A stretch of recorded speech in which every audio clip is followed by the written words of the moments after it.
आधी आधी रतिया में ए हो, आधी आधी रतिया में खोल के आ करेला सफाई पेट्रोल से, डालेला केमिकल घोल के करेला सफाई पेट्रोल से, करेला खाली दोनों ही डाली, मिलेला मौका चलावे हलियाली। ए हो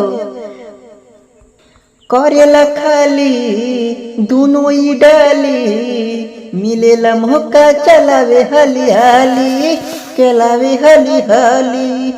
धन रोज लुटावा या न मोल के आ करेला सफाई पेट्रोल से, आधी आधी रतिया में खोल के करेला सफाई पेट्रोल से।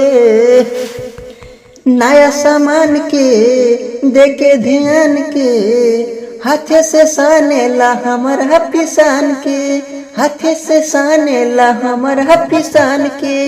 ए हो सुनतारो, नया सामान के देके ध्यान के, हाथे से सानेला हमर हफिसान के।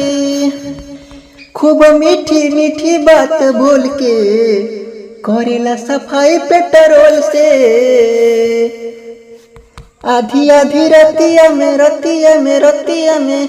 अरे आधी आधी रतिया में खोल के आ करेला सफाई पेट्रोल के, करेला सफाई पेट्रोल के। ये अनुष्का मैडम जी आइए ना, सफाई कर दें।